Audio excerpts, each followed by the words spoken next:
존 프레임이라는 조직신학자가 칭의와 양자됨이라는 그 주제에서 이런 내용을 소개합니다. 예수님의 속죄가 우리 죄의 죄책을 제거했지만 그것은 지금 죄의 권세를 제거하고 있고 언젠가는 죄의 존재를 제거할 것이다. 따라서 우리의 구원은 이미 왔지만 아직 완성되지 않았다. 예수님께서 우리를 위해 죽어주셨을 때 죄의 책임은 제거되었습니다. 죄에 대한 책임을 질 필요가 없다는 것이죠. 그리고 그 죄는 여전히 기승을 부리고 있기 때문에 그 죄의 힘, 죄의 권능은 지금도 성령의 능력으로 제거하고 계십니다. 또한 예수님이 다시 오신 그날에는 그 죄라는 존재 자체가 영원한 저 지옥, 무저갱으로 완전히 제거될 것입니다. 던져지게 될 것입니다. 그래서 우리에게 주신 그 예수님의 은혜를 이미 완성되었으나 저와 여러분을 지배하고 있는, 우리는 아무것도 바뀐 게 없잖아요. 바뀐 게 없는 우리의 영적 형편을 하나님은 마음의 변화를 받아 새롭게 되므로 하나님의 온전하시고 선하시고 기뻐하신 뜻을 분별할 줄 아는 날마다 그 산 제사와 같은 거룩한 예배자로 살아가시기 위해 우리를 그렇게 돕고 계신 것입니다. 그래서 그 죄에 대한 올바른 이해가 필요한 것이죠. 이것을 조직신학에서 양자됨의 내용에서 다룬 이유는 예수님께서 죄의 책임을 대신, 즉 우리가 져야 될 책임, 그 죽음이죠. 나의 죄의 책임은 죽음인데 그 죽음을 예수님이 대신 죽어주심으로 우리는 더 이상 책임을 지지 않게 되었고 그것으로 말미암아 하나님의 뭐가 되었다고요? 자녀, 즉 양자로 입양되었다는 겁니다. 입양되었다는 거예요. 그런데 그 양자로 입양되었다고 말하는 이유가 있습니다. 왜냐하면 우린 여전히 하나님의 자녀임에도 죄를 지을 수 있어요, 없어요? 죄를 지을 수 있어요, 없어요? 옆에 사람 한번 봐세요. 죄인처럼 보여요? 의인처럼 보여요? 아니, 대답을 잘해야 돼. 김동희 목사님, 김현백 목사님 서로 안 쳐다보시는데 그래서 죄인인 걸 수도 있습니다. 웃자고 하는 얘기인데 갑자기 안 웃으시면. 여러분 보세요. 우리는 그 죄를 피할 수가 없어요. 그럼 그럴 때 그 죄를 지을 때마다 하나님은 우리를 어떻게 보시는가? 그것을 양자됨의 권세라 그런 겁니다. 즉 그 죄가 그 죄 자체를 지었다 안 지었다 혹은 용서한다 안 한다 혹은 용서받는다 못 받는다로 말하지 않는 이유는 그것보다 더 큰 계약관계, 권세가 있는 겁니다. 그 권세가 뭐냐면 하나님의 자녀됨의 관계가 깨어지지 않는다는 겁니다. 예수님이 나를 위해 죽어주셨다는 것은 성경이 이렇게도 표현하죠. 우리를 구원하셨다라고 말하며 내가 죽어야 될 죽음을 죽어주셨다고 말하며 또한 내가 지불해야 될 대가를 예수님이 대신 지불해 주심으로 속량, 즉 나를 값주고 사셨다라고 말합니다. 그래서 로마서 말씀에 우리는 그리스도의 것이다 라고 말하는 거예요. 예수님이 우리를 값주고 사셨어요. 그래서 예수님이 나를 위해 죽어주신 그 구속의 은혜는 예수님이 나를 하나님의 자녀가 될 수 있도록 필요한 비용을 다 지불하셨다는 거예요. 그래서 나는 양자, 즉 하나님의 자녀가 되었기 때문에 여러분 부모가 자식이 실수하고 실패하고 죄 지었다고 버립니까? 자식을 포기합니까? 그럴 수 없다는 거예요.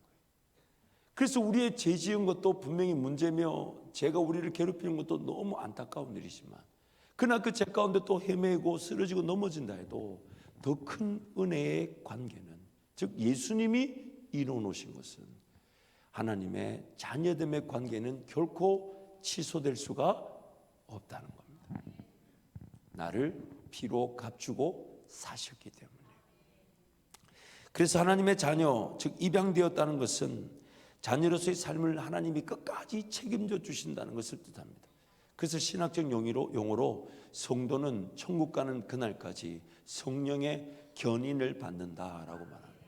성령이 천국 가는 그날까지 성도를 자녀로서 견인해 간다는 겁니다. 견인이란 말이 뭡니까? 여러분 여기 사고가 나면 무슨 차가 옵니까? 레카차라는데 그 레카차가 견인이란 말이죠. 그 견인이 그 차가 고장나서 자발적으로 갈 수 없는 상태를 알고 견인차가 끌고 가듯이 내 힘으로 걸어갈 수 없는 그 길을 성령께서 걸어갈 수 있도록 끌어가실 때, 재밌는 거는 물론 요즘 보니까 견인차도 좋아가지고 달랑 들어가지고 그 위에 탁 올려서 가기도 합니다만은, 예전에 대부분 견인차는 어디를 들었냐면 앞에를 들어서, 그렇죠? 뒷바퀴가 굴러가게 만들었죠. 오늘 우리의 삶을 그렇게 이끌어 가시겠다는 겁니다. 예수 그리스도의 대속의 피가 나의 어떤 죄에도 불구하고 무효화되지 않는다는 겁니다. 예수 그리스도께서 나를 위해 흘리신, 나를 값주고 사신 그 피는 어떤 나의 죄에도 불구하고 그 피의 값이 무효화될 수 없다는 것입니다. 자녀이기 때문에 여전한 죄 발생 속에서도 우리를 지키고 보호하시며, 심지어 죄를 짓지 않는 상태가 아니라 죄를 지을 수밖에 없는 상태임에도 자녀됨의 관계는 깨어지지 않는다는 것입니다. 로마서 8장 38절 39절 함께 선포합니다. 내가 확신하노니 사망이나 생명이나 천사들이나 권세자들이나 현재 일이나 장래일이나 능력이나 높음이나 깊음이나 다른 어떤 피조물이라도 우리를 우리 주 그리스도 예수 안에 있는 하나님의 사랑에서 끊을 수 없으리라. 아멘. 죄를 지을 수밖에 없는 죄인임에도 하나님은 우리를 구원하셨고, 죄를 피할 수 없는 죄인됨의 상태, 그 자녀들의 안타까운 상태를 하나님이 끝까지 품어주시고 기어이 그 은혜로 그 죄와 싸워 이기는 자로 세워지게 한다는 거죠. 하나님은 사실 죄와 관계가 없으시고 죄와 싸울 필요도 없고 죄와 다투지 않으십니다. 왜냐하면 창조주 하나님이 그분이 지은 피조물이든 피조 세계의 능력이든 권세든 무엇과 다툴 이유가 뭐가 있겠습니까? 하나님이 다 지어놓은데 그것과 막 씨름하고 막 네가 이겼니 내가 이겼니 그렇게 다툴 이유가 없었어요. 그러나 하나님은 자기 백성들이 죄 가운데 빠져 있는 그걸 불쌍히 여기시고 그 죄를 용납해 주시고 기다려 주시고 품어 주시고 이길 수 있도록 도와주시는 것이지, 하나님 그 죄와 다투실 필요가 없습니다. 그런데 오늘 우리는 그 죄에 사로잡혀 있다 보니까 그 죄를 제대로 이해하지 못해서 오히려 그 죄의 그 권세에 휘둘릴 때가 많다는 거죠.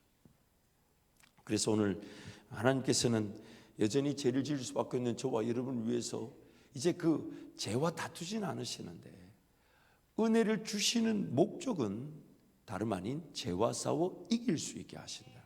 예를 들어 볼게요. 여러분, 이 손가락이 어느 손가락이 잘못하면 안 되는데, 이렇게 어느 손가락이 이제 하나 여기 아프다고 칩시다. 요거 제일 무난하네. 여기 아파요. 내가 손가락이 아프니까 자꾸 이 손을 쓰려고 할까요? 안 쓰려고 할까요? 안 쓰려고 해요. 그러면서 이 손으로만 뭘 하려고 합니다. 그러면 아버지 입장에서는 이 손으로 뭔가 할 수 있는 일을 도와주셔야 되겠어요? 아니면 이 손가락 고쳐야 되겠어요? 여러분이 아버지라면, 부모라면 자식이 지금 이 손가락이 아파요. 그래서 자식도 알아요. 이 손가락이 아픈 줄 알고 이걸 안 쓰려고 그래. 쓰면 안 돼. 왜? 쓰면 아프니까. 그 이 손가락을 이렇게 접어놓고 자꾸 이걸로 아빠 나 이거 하고 싶어요. 하나님 나 저거 하고 싶어요. 하나님 이 일을 이루어 주세요. 저 일 이루어 주세요. 거의 대부분의 경우 기도가 인내를 요구하는 경우는 바로 이 경우일 수 있습니다. 하나님의 관심은 지금 이 성한 손으로 뭔가 일을 하는 것일까요? 아니면 아픈 손가락을 고치는 걸까요? 아픈 손가락을 고치는 것. 죄로 말미암아 어떤 상처가 있고 아픔이 있고 어려움이 있는데 우리는 자꾸만 요거는 자꾸 덮어두려고 그래. 이건 그냥 숨겨두려고 그래. 그러면서 내가 원하는 거, 내가 하고 싶은 거, 내가 받고 싶은 거, 내가 누리고 싶은 거. 그런데 평생 요거는 장애야. 요건 장애야. 그러니까 마귀는 어디에 공격할까요? 내가 잘할 수 있는 거? 내가 일을 더 열심히 할 수 있는 거? 이거에 공격하겠어요? 아니면 이 아픈 손가락을 자꾸 공격하겠어요? 그래서 여기에 넘어지는 거예요. 여기에 쓰러지는 거예요. 물론 그거를 해결하기 위해 삶이 고착되어지게는 하지 않으십니다. 하나님이 은혜 가운데 할 수 있는 건 또 하게 하시나, 그러나 어떻게든 그 아픈 손가락, 잘못된 부분, 고쳐져야 될 그 부분 해결하기를 원하는데, 근데 자기는 됐어, 나는 내버려 나 원래 이래, 나 이 성격으로 살아왔어, 건들지 마, 나는 나야, 그냥 네 할 거나 해, 나도 내 할 거나 할게. 나도 모르게 그렇게 살고 있어. 나도 그러면서 그 아픈 부분은 자꾸 가리고 자꾸 숨겨놔요. 이게 오늘 우리의 연약함이에요. 우리의 부족함. 하나님은 지금 뭘 자꾸 회복시키기 원하십니까? 내 약한 부분, 내 모자란 부분, 내 상처, 내 아픔. 이제 말씀을 다음부터 이제 그런 관계적 측면에서 말씀을 살펴보겠습니다만, 그래서 여러분, 하나님의 그 은혜를 누리기 위해서 가장 중요한 자세가 이 관계적 공동체 안에 있어야만, 그래야 내 약한 부분이 뭔지를 알아요.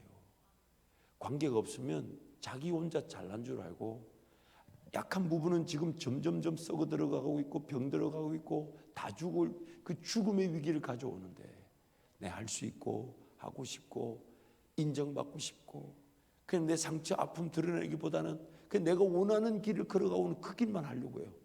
관계가 없으니까. 누군가 같이 이렇게 부딪히며 인내하고 용납해주고 사랑해주고 이런 게 필요 없으니까.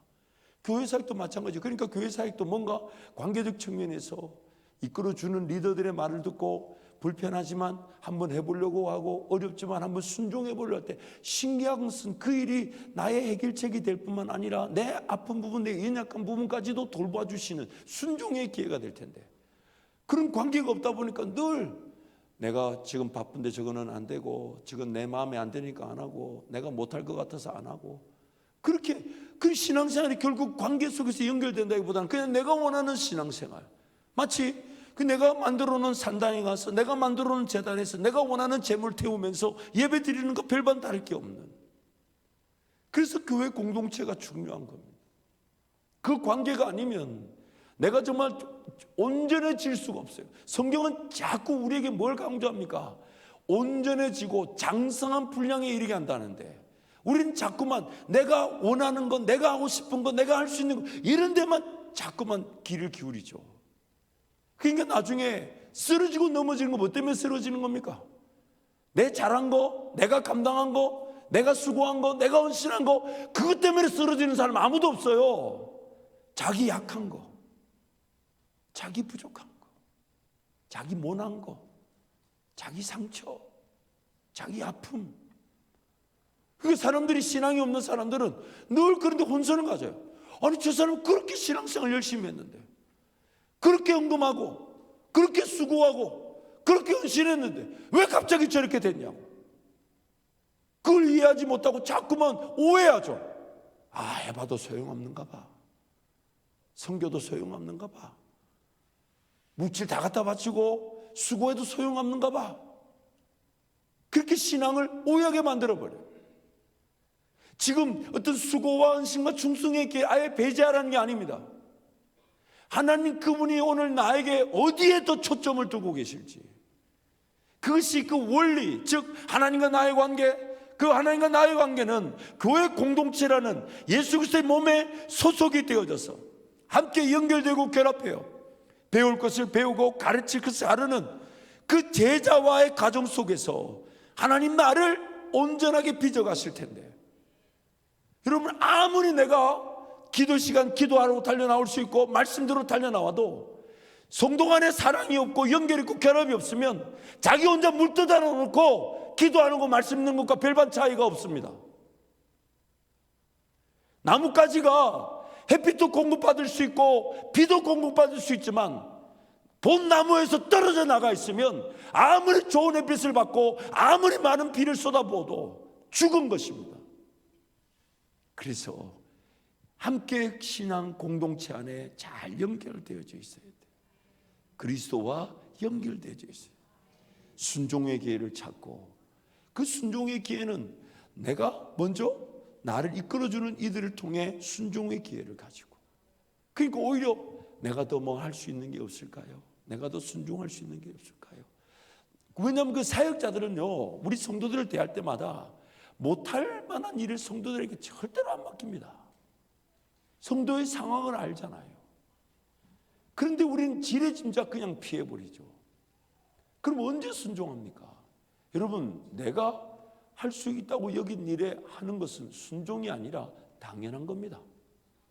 당연한 거예요. 그런데 나는 생각지도 못했고, 내 생각에 만약 나한테 결정을 주었다면 어렵다고 안 하는 일을, 근데 저 사역자가, 저 선배가, 저 목자가, 저 목사가 부탁했다는 이유로 한번 순종해 볼 때, 그게 순종이고, 거기서 하나님 나를 위한 뜻밖의 은혜들이 누려지게 되는 것이에요. 그게 필요한 거죠.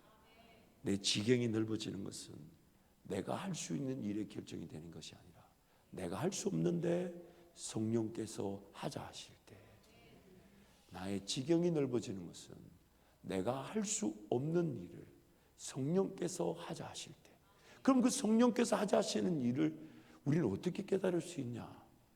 다름 아닌 관계밖에 없어요. 제자와의 가정. 내가 누군가를 따르고 또 나를 통해 누군가가 예수님을 따를 수 있는 그 관계가 아니면 나에게 그 순종의 기회는 주어지지 않습니다. 그래서 하나님의 지금 관심은 성한 손으로 뭔가 할 수 있는 일보다는 아픈 손가락으로 못하는 이 손을 치료하기를 원하시죠. 물론 그것도 이 성한 손으로 뭔가 할 수 있는 일이 이 손을 치유하는 계기가 되게 하시지만, 어디에 초점을 둬야 되냐고요? 나의 약한 부분, 나의 부족한 부분. 그래서 자기 자신을 발견할 때 오늘 우리의 첫 번째 자세는 자기를 부인하는 거죠. 왜요? 지금 그 아픈 부분이 왜 아플까요? 내 욕심, 내 정욕, 내 생각, 내 계획이 성령보다 앞섰거나 성령을 배제하고 걸어갈 수 있으니까. 그래서 그 자기를 부인하자는 거예요. 자기를 죽이라는 거예요. 그리고 나서 예수를 따르게 되는 것입니다. 그러므로 오늘 우리는 그 제 지배 상태를 철저하게 깨달아야 합니다. 그래서 하나님은 지금도 그를 죄를 짓고 있는 우리를 끝까지 용서하시고 이렇게 얘기하시죠. 나도 너를 정죄하지 않는다. 그 말은 내 죄에 대해서 묻는다 안 묻는다? 내 죄에서 묻는다 안 묻는다? 아니, 이 타이밍에 우는 아이는 멋진 아이가 되는 거예요.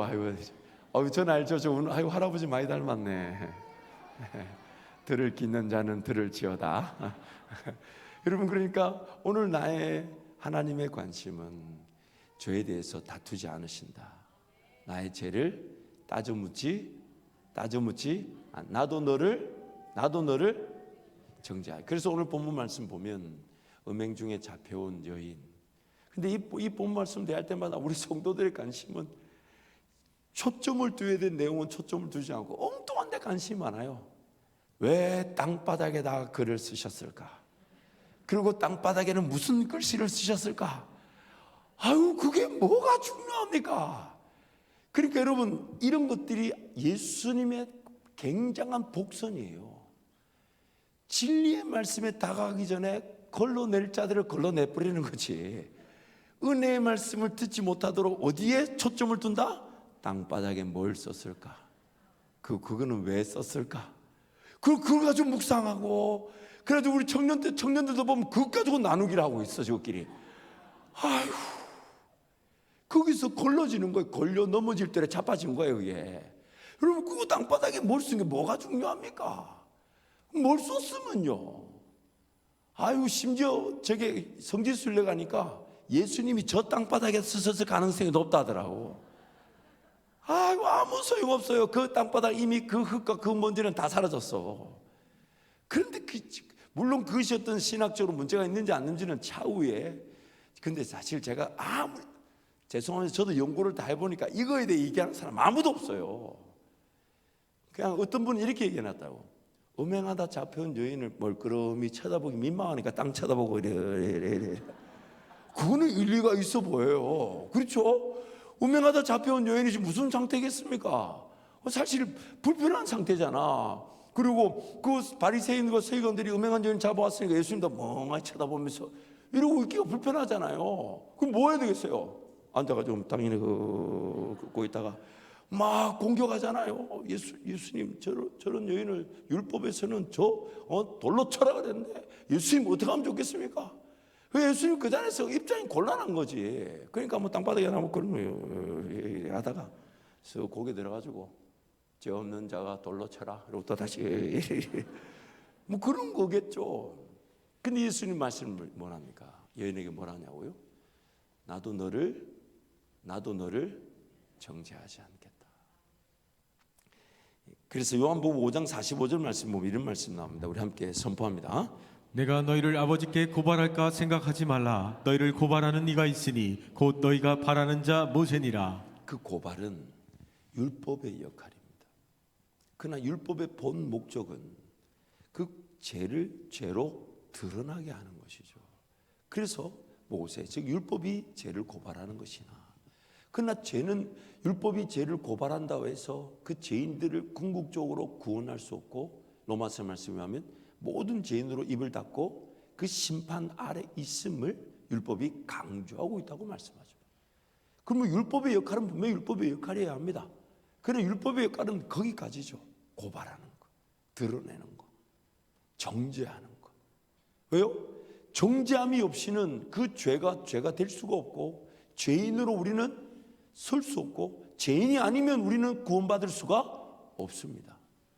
그래서 율법의 역할은 거기까지나, 그러나 하나님의 은혜는 그 죄를 고발하는 것으로 끝나는 것이 아니라 새로운 기회를 주기 위해서, 그래서 그 죄를 깡그리 무시하시겠다는 것이 아니라 그 죄에 대해서 정죄하거나 심판하지 않으시나, 그러나 그 죄로 인하여 괴롭힘을 당하는 우리를 그 죄의 괴롭힘에서 건져내기를 원하시는 것입니다.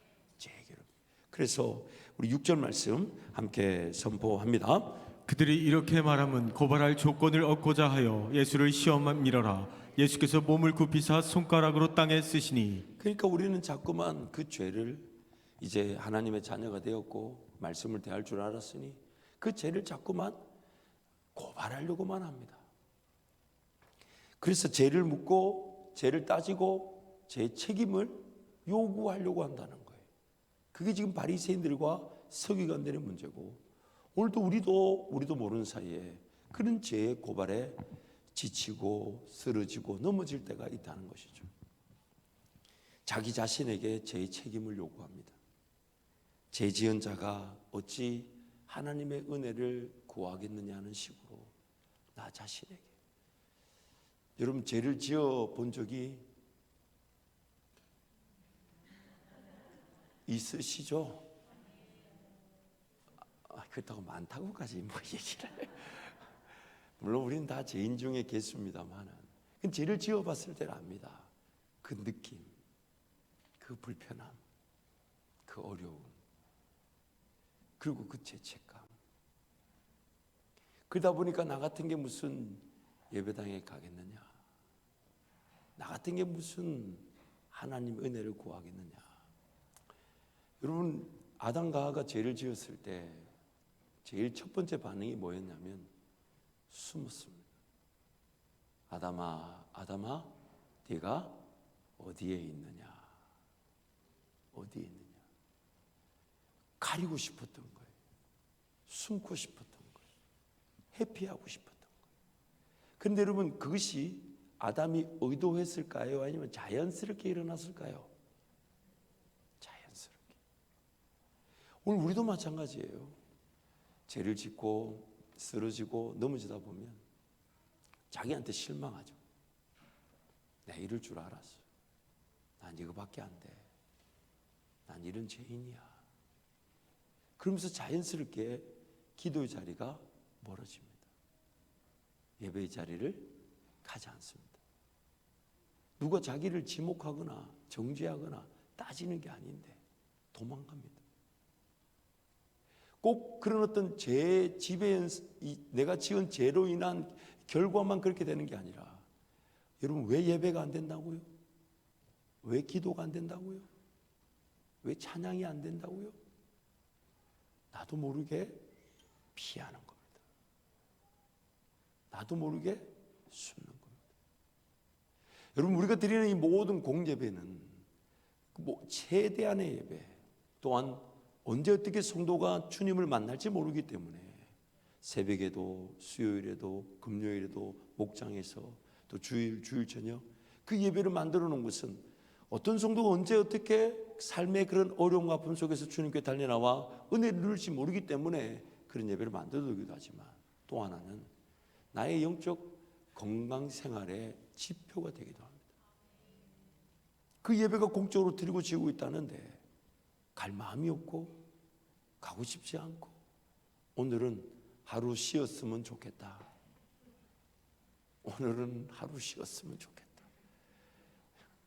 지금 웃으시는 분들은 다 쉬어본 거죠. 또 결코 오늘은 쉴 생각이 없었는데 하필이면 그날따라 초저녁에 잠이 깜빡 들어가지고 눈을 떠보니까 9시 5분이야. 그럼 잊지 마세요, 여러분. 늦게라도 오는 게 나아지. 에라, 오늘 하루 쉬자. 다 도망가는 거고, 다 회피하는 거고, 숨는 거예요. 여러분, 그렇게 9시 5분에 눈이 떠져가지고 안 오면요, 철야 마치는 내내 마음이 편할까요? 무거울까요? 매우 무겁습니다. 달려와 보면 늦게라도 오기를 잘했다 싶어요. 그게 오늘 우리의 영적인 상태죠. 근데 우리는 자꾸만 제 책임을 내가 지려고 합니다. 그리고 도망갑니다. 피합니다. 숨습니다. 그래서 예배가 안 됐던 겁니다. 그래서 기도가 안 됐던 겁니다. 내가 가고 싶을 때 갔던 겁니다. 그러다 보니까 언제 예배가 뜨겁게 드려지냐? 인생이 어려운 일 만나고 힘든 일 만나고, 그럼 또 달려나가죠. 또 주변 사람들 얼마나 괴롭히는지 몰라요. 소리를 지르고, 그 소리 지르는 게 우리가 평상시 인정되는 그런 종류가 아니야. 뭐 주여 이런 것도 아니야. 아버지 이런 것도 아니야. 이거 뭡니까? 뭐 이런 거. 그러니까 그게 결국 그런 일들이 일어난 이유가 뭐냐면 숨다 피하다 결국 안 되니까 그게 달려나오는 거예요. 요즘 들어서 이 내용이 계속해서 제 마음에 반복적으로 묵상이 되는데, 그게 뭐냐면, 여러분, 기도의 총량의 법칙을 잊지 마십시오. 우리는 어떻게든 기도의 양을 다 지키게 되는데 총량이 정해져 있어요. 무슨 말이냐면, 내가 미리 기도한 사람과 기도 안 하고 일을 당해서 어쩔 수 없이 기도한 사람은 기도의 양은 다 같습니다. 아니, 기도 안 하고 일이 터져가지고 어쩔 수 없이 기도하는 사람은 기도의 양은 더 많습니다.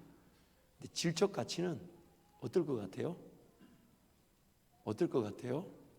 떨어질 것 같아요? 더 좋을 것 같아요? 기도가 안 됩니다. 기도해왔던 삶에서 하나님의 은혜를 누리는 것과 기도를 안 해가지고 문제를 만나들여서 어쩔 수 없이 기도하는 것은, 양은요, 어쩌면 문제가 터져가지고 하나님 앞에 살려달라고 엎드리는 그 기도의 양은 더 많을지도 모릅니다. 그런데요, 자기 스스로가 얼마나 놀라는지 모릅니다. 그렇게 힘들고 어려워서 주님께 달려나와 눈물로 밤새며 기도할 줄 알았는데 10분 만에 자빠집니다. 자기가 놀래요. 아니 이게 미쳤지, 내가 지금 이러고 잘 때가 아닌데. 그럼 기도가요, 평상시 주님이 동행하던 나에게 도와주지 않으면 내가 하고 싶다 해서 기도가 살아나는 게 아니에요. 기도가 내가 하고 싶다 해서 내 하고 싶을 때 기도가 딱딱딱 되는 게 아니에요. 그것도 하나님의 은혜가 필요한 거지. 평상시에 심은 대로 거두는 거지. 근데 심지 않아 놓으니 문제가 터져 그때서야 기도한 줄 알고 기도하러 달려나오지만 기도가 안 되는 게 뻔하죠. 왜? 기도로 심어놓은 게 없어요. 그러니까 평상시에, 그러니까 여러분 결정하셔야 돼요. 미리 새벽을 깨워 기도하든지 아니면 나중에 어쩔 수 없이 하든지. 여러분 나중에 어쩔 수 없이 그때라도 달려나고 기도하는 건 감사하지만 그럴 때는 정말 사역자들한테 기도 부탁하고 중보기도실 가서 서서 기도하고 이 온 주차장을 뺑뺑 돌면서라도 기도해야 되지, 편안한 그 자리에 지금 앉아 기도할 자격이 없어요. 기도가 놓쳐지게 되니까. 그러므로 여러분 매일 일상이 항상 깨어있어 쉬지 말고 기도하며 범사에 감사하라는 것은 우리를 향한 하나님의 분명한 뜻이라는 거예요. 그래 안 하면 안 된다는 겁니다. 그래서 그 제 책임을 지느라고 기도의 자리, 예배 자리가 멀어지는데도 그냥 내버려 두고, 만약 여러분 예배 시간이 졸리고 기도 시간이 졸리면 그럼 그 전부터 뭔가 준비를 해야죠. 오늘 내가 낮에 최선을 다해 일을 좀 최선을 다해 효율적으로 해서 한 30분이라도 자다 와야지. 한 40분. 여러분 철야 오기 전에 한 30분 깜빡잠 자보세요. 철야 시간에 눈이 얼마나 뭐라고 해야 됩니까? 초롱초롱한지 몰라요. 우리를 믿으면 안 돼. 나를 믿지 마세요. 아니 목사를 믿지 말라는 게 아니고 따라하세요. 나를 믿지 마세요. 옆에 분에게 그렇게 고백해. 나를 믿지 마세요. 예수님만 믿읍시다. 저는 왜냐하면 기도 시간, 예배 시간은 몰랐던 게 아니에요. 열심히 기도하러 가려고 하는데 그것을 위해 좀 더 준비하고 사모하고 기대하는 것, 그게 필요한 것이죠. 또한 우리는 다른 사람의 죄를 고발하고 또 제 책임을 요구하고 정죄합니다. 야, 저런 죄 짓고 어떻게 교회 온대? 어떻게 저런 사람이 교회 온대? 야, 저건 아니지 않나? 가만히 우리 안에 그런 기준이 있어요. 상대적인 기준. 자기가 생각할 때 심각하다고 여기는 죄. 근데 하나님 보실 때는 어떨까요? 한번 따라할까요? 그놈이 그놈이다. 그놈이 그놈이다. 바늘도둑이나 소도둑이나 죄를 피할 수 없는 도둑놈들이에요. 그런데 그걸 우리끼리 막 격을 두죠. 저건 아니야.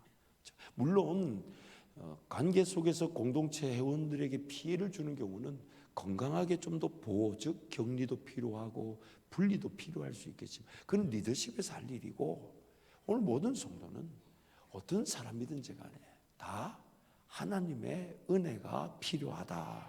하나님의 은혜 기다려주고 용납해주고 들어주고 품어주고. 여러분 교회 안에 가장 큰 장애물은 다름 아닌 자기가 사랑하고 싶은 사람만 사랑하는 겁니다. 물론 누군가를 다 품어줄 수 있는 건 아니에요. 그렇지만 의도적으로 하고 저 사람 나하고 좀 안 맞아. 저 사람은 오늘 머리도 희한하게 해가 왔네. 저 사람은 안경을 왜 저런 거 꼈대? 여러분 제발 목사 안경 가지고 들었다 놨다 하지 마세요. 그냥 저는 아무거나 낄래요. 그냥 뭐 어떤 사람은 목사님 눈썹이 없으니까 안경대를 굵은 걸로 검은 걸로 하라는데 좀 내버려 두세요. 그리고 내 눈썹 좀 건들지 마세요. 어떤 분은 40주년 기념으로 목사 눈썹 해주고 싶다니까. 그럼 감사하긴 한데 그걸 내가 3분씩이나 들어야 됩니까?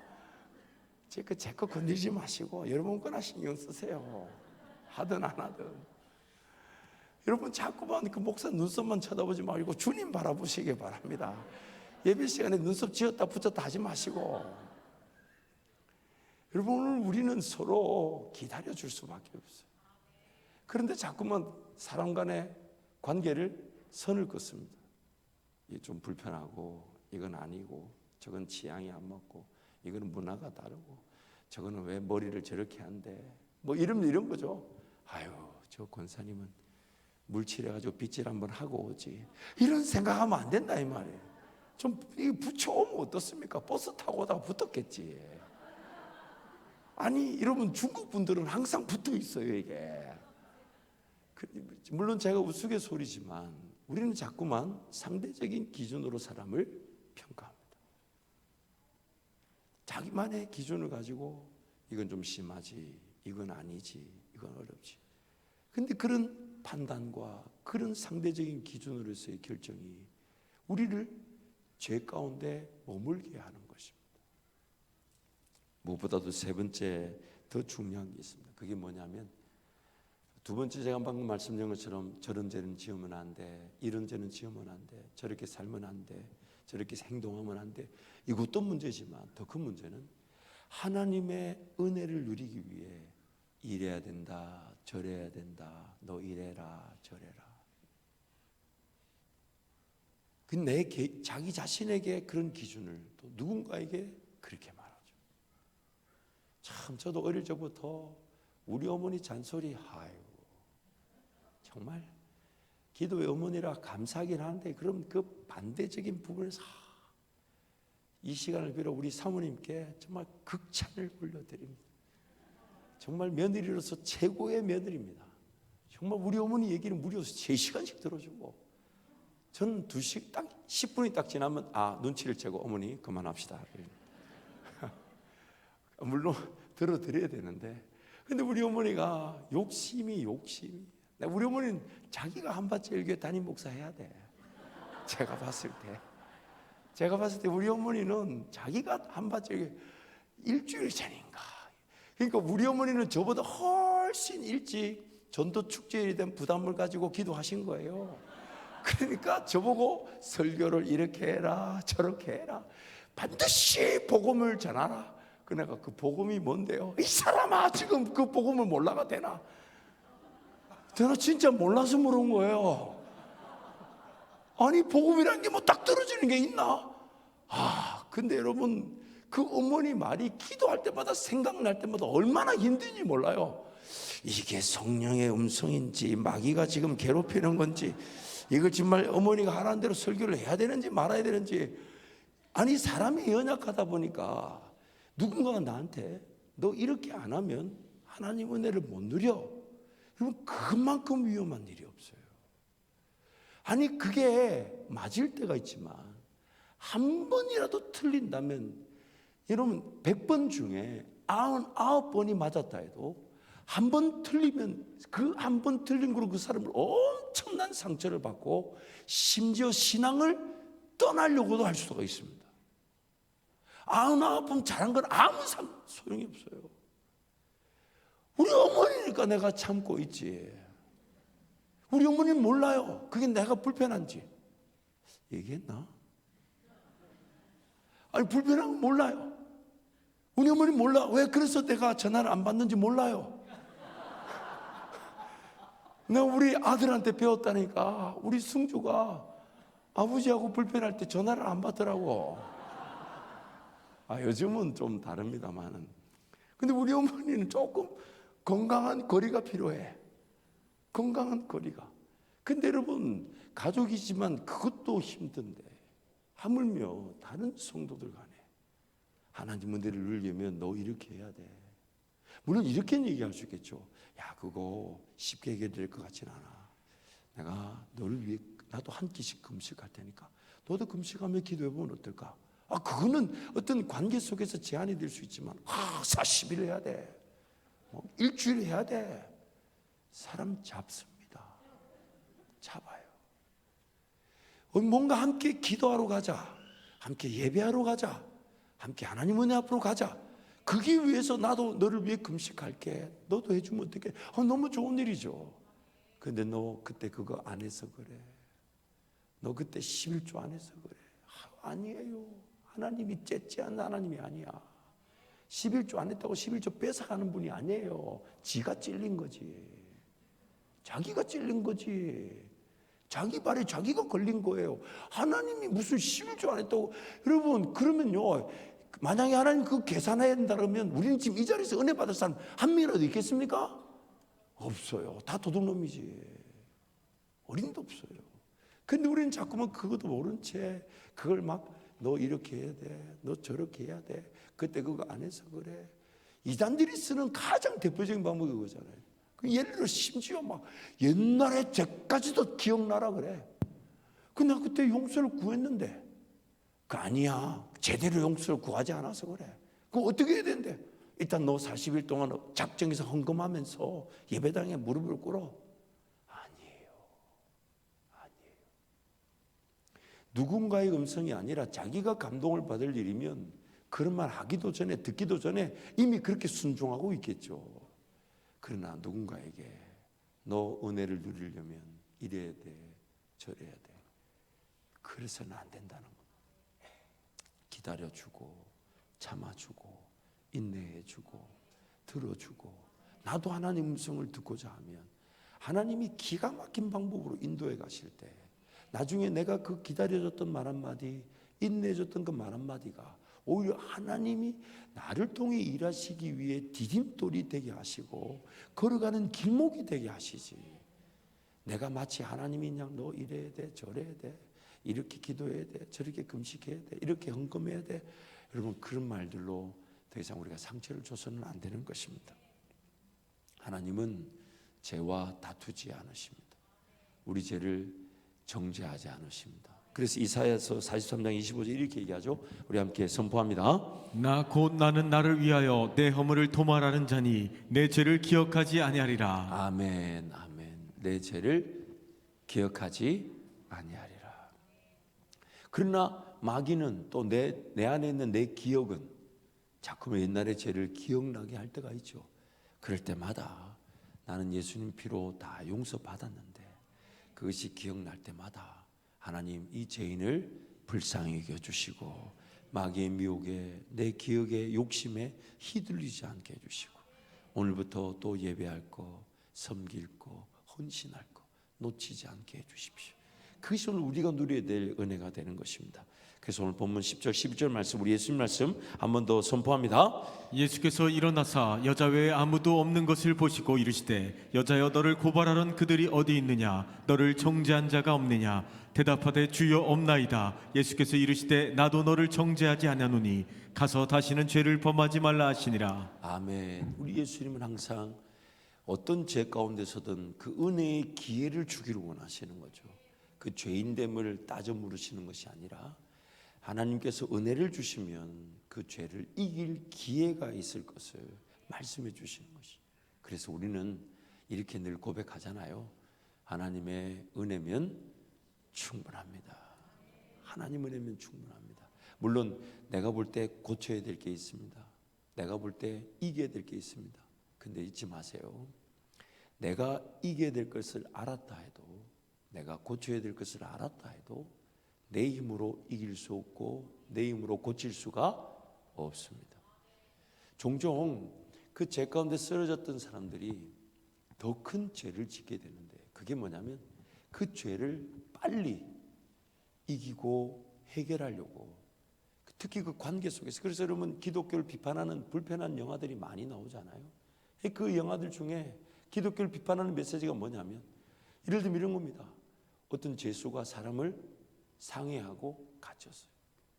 그래서 지금 그 피해자는 여전히 지금 의식이 불명이고 가족들은 막 전전긍긍하며, 그래서 그 범죄자에 대한 막 이 분노가 사가들었지 않은데 이 죄수는 교도소 가서 전도받아가 예수 믿었다면서 그러면서 하는 말이 나는 용서받았습니다. 근데 그 피해를 입은 사람들은 그게 이해가 되지? 근데 이 죄수는 끝까지 당신네들이 이해되지 않아서 나는 예수 안에서 용서받았습니다. 설상 그렇다 하더라도 그 시간에 그 사람들에게 할 수 있는 말은 아니죠. 근데 왜 그렇게 얘기합니까? 내가 자유하고 싶은 거예요. 내가 빨리 벗어나고 싶은 거예요. 내가 빨리 나의 죄 지배에서 이기고 싶은 거예요. 그래서 어떤 실수를 하고 어떤 실패를 했을 때 그걸 자기 방식대로 자기 때에 그걸 드러내고 그걸 용서받으려고 하고 그게 자유하려고 하다 보니까 그게 더 큰 범죄가 되어버려요. 완전히 꺾여져 버려요. 완전히 그냥 실패해버려요. 더 이상 재기할 수 없을 만큼 무너져 버립니다. 여러분, 내가 죄를 지었다 해도 내가 지은 죄를 내가 책임을 질 수가 없는데 그거를 지려고 합니다. 그래서 빨리 털어버리고 빨리 정리해버리고 나는 자유해. 고고하려고. 그래서 그 죄를 자기 방식대로 막 처리하려고 노력합니다. 이겨내려고 노력합니다.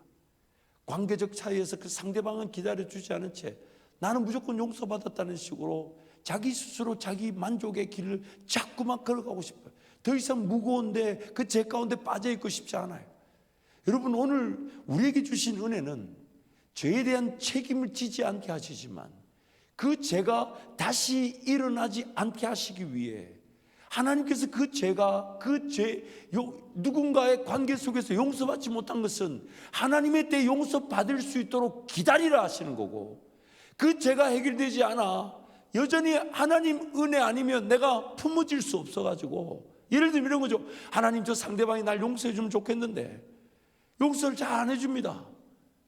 그렇게 자기가 끝까지 찾아가긴 하지만, 그러나 하나님이 그 기간이 그렇게 있게 하신 것은 나한테 지금 뭘 요구하시냐, 그 죄에 대한 심각성을 가르쳐 주시고, 그 죄 지은 상태에서 누군가에게 용서를 받아야 하나 용서가 되지 않은 것도 품고 인내함으로써 하나님 앞에 더욱 엎드리게 하는 것이고, 하나님 앞에 더욱 인내하게 하는 것이고, 하나님만 온전히 바라보게 하시는 것인데, 그걸 자기 힘으로 해결하려고 합니다. 빨리 용서받고 끝내고 싶고, 빨리 정리해 놓고 싶고, 빨리 자유하고 싶고, 빨리 해결하고 싶고, 빨리 나는 그래서 이 죄인됨의 상태에서 벗어나고 싶은 욕심들, 거기에 속아버리는 거예요. 거기에 속아버리는 거예요. 나의 죄인됨의 상태를 하나님이 품고 계시듯 나의 죄악의 상태도 품고 하나님 앞에 인내해야 합니다. 또한 그 죄를 해결하고자 하는 욕심도 품어야 되고, 그 죄인됨의 상태도 품어야 되고, 여전히 용서받지 못한 그 관계적 상황도 품어야 합니다. 인내해야 합니다. 그래서 끊임없이 죄인됨을 고백하고 하나님 앞에 달려나와야 돼요. 오히려 그것이 만사를 제쳐놓고 하나님 은혜 아니면 못 산다라는 그 고백이 된다면 우리는 더 큰 은혜를 누리게 될 것인데, 자꾸만 해결하려고, 자꾸만 빨리 정리하려고, 빨리 처리하려고, 빨리 벗어나려고. 목표는 분명히 옳은 것입니다. 관계 회복. 그 방향이 분명히 틀리지 않았지만 그 때와 그 방식과 방법은 하나님만이 아시는 건데, 그래서 여러분, 어떤 죄가 있거든, 어떤 죄로 인해 쓰러진 것이 있거든라, 그 자체를 품고 인내해야 합니다. 하나님, 이 죄인을 불쌍히 여겨주시고, 때가 되면 하나님께서 저에게 용서받을 기회와 용서할 기회를 주실 줄 믿고 끝까지 참고 끝까지 견디며 오늘도 자기 십자가 지고 주님 따라가는 겁니다. 자기 십자가 지고 주님 따라가는 것, 그것이 오늘 우리 가운데 필요한 것입니다. 그래서 여러분, 일단 하나님께로 먼저 달려가야 합니다. 하나님께로 달려가야 합니다. 하나님 도와주세요. 하나님 불쌍히 여겨주세요. 하나님 긍휼히 여겨주세요. 하나님 도와주세요. 하나님 나에게 은혜를 베풀어 주세요. 또한 어떤 죄로 쓰러지고 넘어졌든 간에, 그래서 여러 가지 이유와 원인이 있을 수 있고, 또한 해결 방안이 제시될 수 있지만 그 해결 방안도 성령의 능력이 아니면 그 해결 방안은 해결 방안이 아닐 수가 있습니다. 설상 그 방법이라 할지라도 정말 철저하게 성령 하나님을 기다리고 성령 하나님께 맡겨놓고, 그리고 그것이 정말 나의 그런 자유함을 이유로 누군가가 더 큰 상처를 입고 누군가 더 큰 아픔이 되고, 나의 자유함을 이유로 공동체 전체가 힘들어할 수 있다면 내 죄인됨을 품고 내 죄로 인하여 쓰러진 실수와 상처를, 실패를 끌어안고 주님 앞에 인내하면서 하나님 도와주옵소서.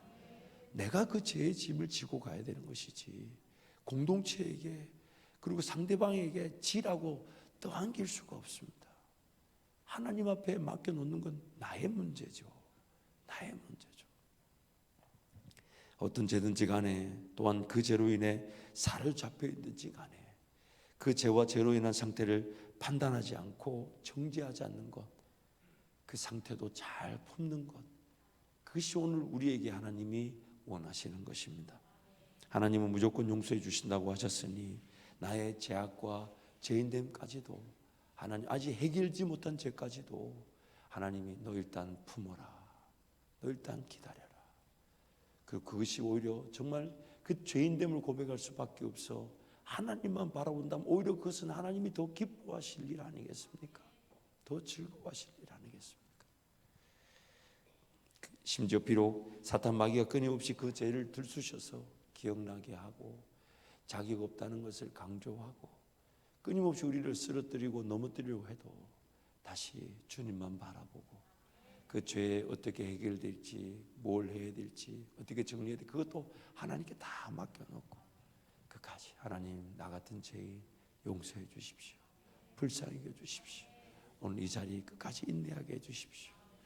그것이 오히려 주님은 더 큰 은혜의 기회가 되게 하실 것입니다. 하나님께서 나를 품어주시고 나를 위로해 주시고 나를 안아주실 것이니까 여러분 우리도 주님 바라보기를 축복합니다. 그래서 오늘 이사야서 42장 1절에서 4절 말씀 우리 함께 선포합니다. 내가 붙드는 나의 종 내 마음에 기뻐하는 자 곧 내가 택한 사람을 보라. 내가 나의 영을 그에게 주었은즉 그가 이방의 정의를 베풀리라. 그는 외치지 아니하며 목소리를 높이지 아니하며 그 소리를 거리에 들리게 하지 아니하며 상한 갈대를 꺾지 아니하며 꺼져가는 등불을 끄지 아니하고 진실로 정의를 시행할 것이며 그는 쇠하지 아니하며 낙담하지 아니하고 세상에 정의를 세우게 이르리니 섬들이 그 교훈을 앙망하리라. 아멘. 3절 보니까 그 예수님은 상한 갈대를 꺾지 아니하시고 꺼져가는 등불을 끄지 않으시는데 그런데 그 상한 갈대 그 자체가 자기를 꺾어버립니다. 꺼져가는 불, 나가 지금 재짓고 막 꺼져가는 그 등불 상태인데 내가 그 불을 꺼버립니다. 제가 많은 신앙의 선배들과 목회자들 보면서 분명히 그들이 그 죄를 고백하고 자유함을 얻고자 하는 것은 틀린 것은 아니나 그 죄를 고백하는 시점과 그 자유함을 얻고자 하는 그 시점이 그 이후로 그 사람이 아예 역사 속으로 사라져버려요. 너무 안타까워. 근데 자기는 그걸 계획한 게 아니야. 죄를 고백하고 용서함을 받으면 하나님 다시 기회를 주실 줄 알았는데 그래서 고백하고 용서함을 구했는데 그것이 그의 욕심이었던 거예요. 그래가지고 완전히 꺾여버렸어요.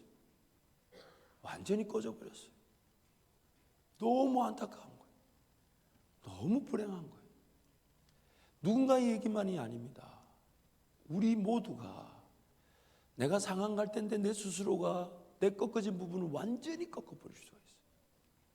내가 꺼져가는 등불인데 내 불을 내가 스스로 꺼버리려고 하는 거예요. 뭘로?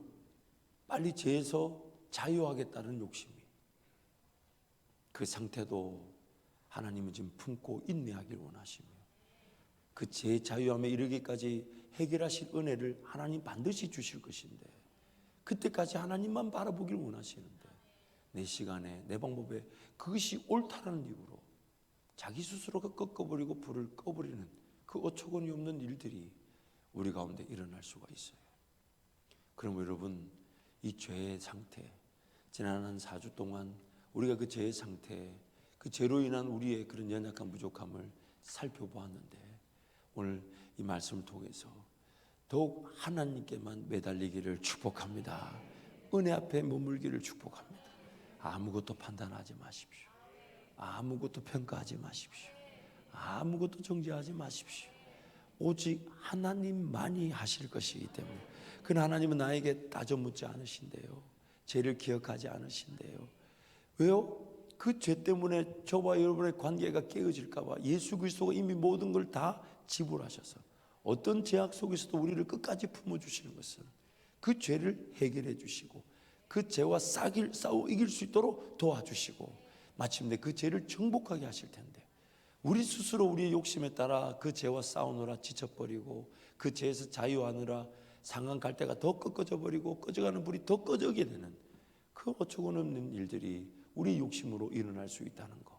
그럼 여러분 더 하나님 앞에 인내하며 주님만 바라보되 그 죄가 여전히 해결되지 않은 중에도 섬기라 하시는 것은 섬기고 헌신하라는 건 헌신하고 사랑하는 것은 사랑하고 사명을 지켜내는 우리 성도들이 되시기를 축복합니다. 이 시간 한번 동성으로 같이 기도하겠습니다. 하나님 아버지, 모든 것이 하나님께 있습니다. 내 욕심, 내 정욕에 따라 평가하거나 판단하거나 쓰러지거나 넘어지지 않게 하여 주시고, 더욱 예수만 바라보게 하여 주옵소서.